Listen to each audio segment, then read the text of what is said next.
រៀមចង់ជួបចរចារៀបរាប់ប្រាប់អូនថា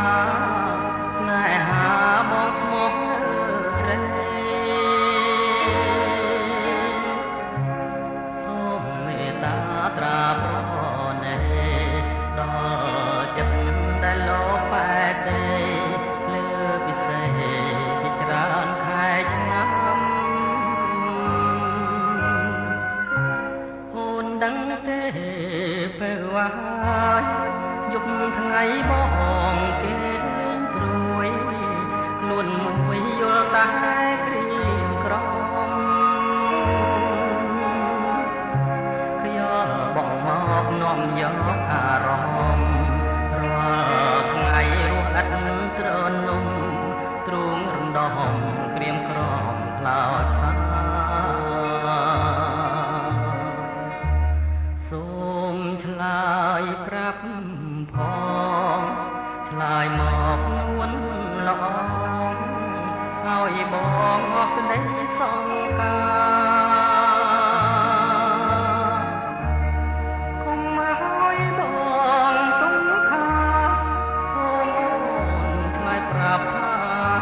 ស្នេហាមួយម៉ាត់មកហើយគ្រាបាញ់ចប់សូមអូនឆ្លើយប្រញាប់ប្រាប់មកពីស្រីស្ម័គ្រមិនស្ម័គ្រក៏សូមស្រដេកកុំឲ្យបងព្រួយរីងរេដោយសារស្រីមិនទាន់ឆ្លើយបង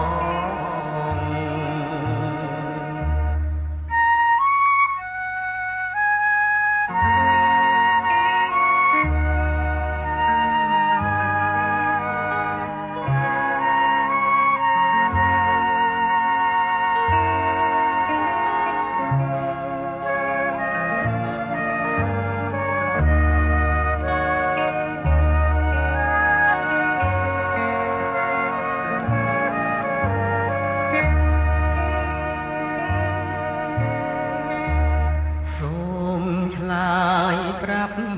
ផងឆ្លើយមកនួនល្អឲ្យបងអស់ក្តីសង្ការកុំឲ្យបងទុំខាសូមឆ្លើយប្រាប់ថាស្នេហាមួយម៉ាត់មកហើយជាគ្រាបាញ់ចប់សូមអូនឆ្លើយប្រញាប់ប្រាប់មកពីស្រីស្ម័គ្រមិនស្ម័គ្រក៏សូមស្រដេកកុំឲ្យបងព្រួយរីងរេដោយសារស្រីមិនទាន់ឆ្លើយ